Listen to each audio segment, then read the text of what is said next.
Shannon Lucas from the Dahlia Murder. All right, tell me how the whole thing came about you joining the band. Well, they went on this crazy drummer search right after the last tour. It was the Hate Breed Napalm Death tour they did last year, and they knew their drummer was leaving after the tour was over, and I was leaving my current band, and we kind of spoke briefly about maybe me trying out, and then I kind of took a hiatus to kind of get my life straight, you know, establish a home base or whatever, and I figured, you know, they'd find someone to join the band pretty quickly. But about 4 months later, I'm living in Michigan, and I had just recently moved up there, and I contacted Brian again and was thinking, you know, hey, maybe we could at least hang out or something, you know, because I just didn't think I was ready to commit to anything yet. And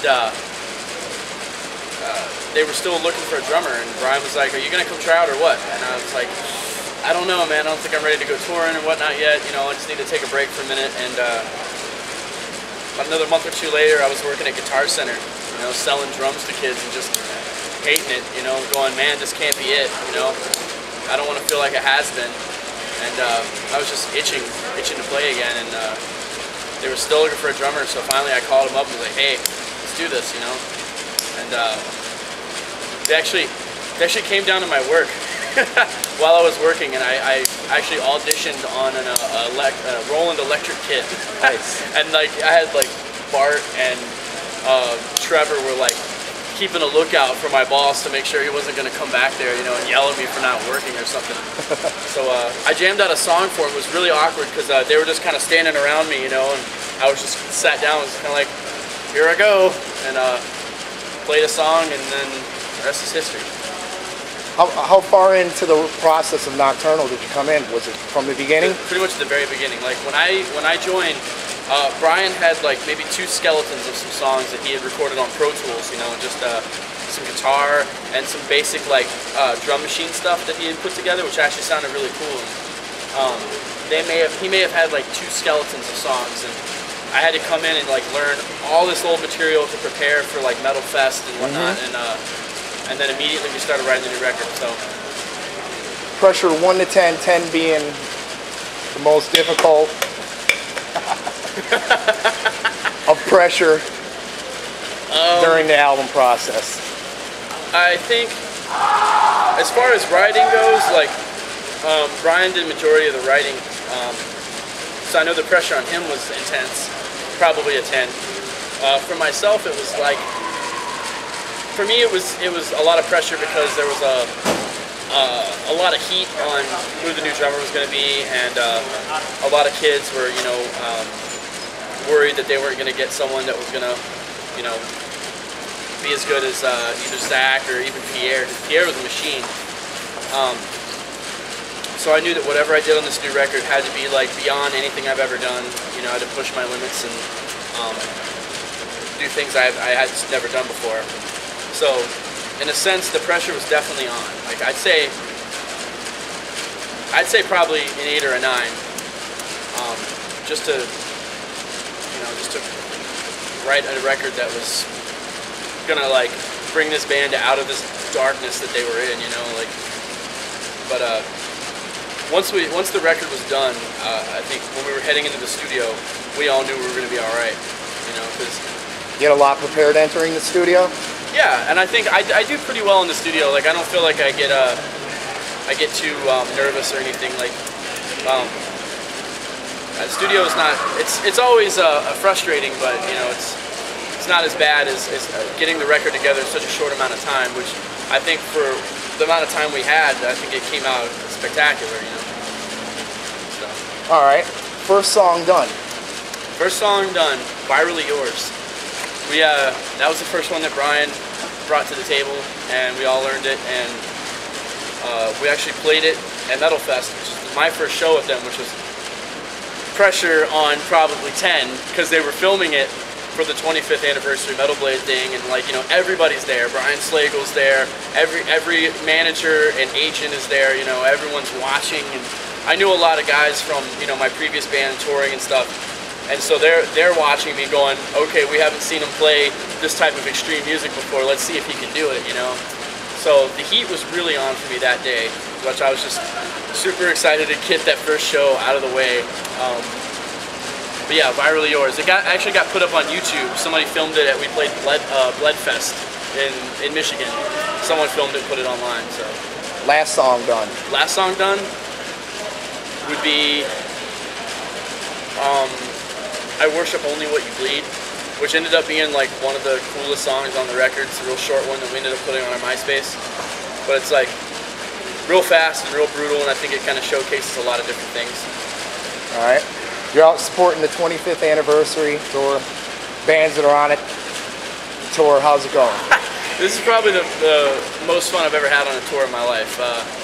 Well, touring with Cannibal Corpse, for one, is, you know, like a dream come true. I grew up listening to Cannibal, and you know, the first song I learned how to play with blast beats to was a Hammer Smash Face. So, you know, that for one is amazing.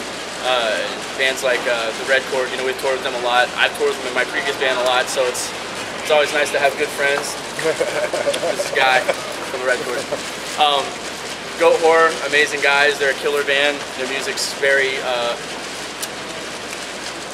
as dark and evil as it is, it's kind of catchy.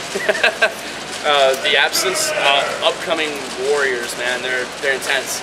I'm super stoked for them to be on this tour, and they're like the funnest tour. They're the best guys ever. You guys have been playing since September 6th. I think you only have one day off. Is it like a toll on you guys day after day, or is that better? I think sometimes if you have a day off, you don't know what to do with yourself. But I think it helps when you know that you're out and you know, when you're playing every day, you are making money, you're not losing money. It keeps us all in shape, you know. I think by the end of the tour, I need to like sit down for a while. I think I'm just spent mentally and physically, but I like it. I like being busy every single day. You know, I think it makes things go faster. All right. Good time. Tell the fans the best date so far, or dates on the tour. Man, I don't know if I can do that. They've all been so good. They've been amazing. We'll hit a city and I'll be like, man, this is the craziest show yet. And then in a day or two, we'll play another show that's like crazier. You know, so I don't even think I can. I don't think I can decide. Like, the fans that have been coming out to these shows are like the best kids ever. I've had such a good time. Like, even like hanging out outside, talking to kids, like they're so rad. You know, like I've seen kids go crazier on this tour than I think I've ever seen. You know, like just balls to the wall. Nice. What's next for the band? I think after this tour, we have a few weeks off, and then we're going to visit some countries we've never visited before. I know Black Dahlia's already been to Australia, but we're going to go back for a few dates, and then we're going to hit some countries like Indonesia, New Zealand, Malaysia, Singapore. So that should be a trip. But then we're in December, we're taking out Job for a Cowboy and the Red Chord to Europe. So that should be another rager. Nice. Info on the band. Go to the website. Well, right now we're kind of slacking as far as the website. Yeah, they don't have a website, right? We're getting on it. We're sorry. The MySpace right now is the best thing because honestly, more kids visit MySpace than they do anything. The kids want to know where bands are touring. They want to look at music, pictures. They just go to the band's MySpace. So that's the easiest thing, you know, which is super easy to find us there. But we will have another website up soon. Talk about the video for Horrible Night to Have Occurs. Well, I think everyone had so much fun with like the Miasma video and the Statutory 8 video, and they just like seeing like bands be ridiculous as they are. And this band in particular is pretty silly. We understand that, you know, metal shouldn't be taken too serious, and it should be a fun time, and you know, it can be a big party if you want it to be. So I think we were just kind of like, you know what, let's just, you know, we took the same guy who did the Statutory 8 video over to Europe for, you know, a few days and just had a good time. And I don't know, I think people have a good time seeing, you know, what we are like, you know. Are they really that ridiculous? Yes, we are. We're stupid. But I don't know, like I've been in previous bands where like you get a treatment for a video and it's just the stupidest thing ever, you know. There's a kid crying in an alley and then someone's in a dark room. It's like, it doesn't make any sense, you know. Let's not try to capture what the song's about in the video. Let's just have a good time. So. All right. It's European based. Black Dahlia goes to Europe. So.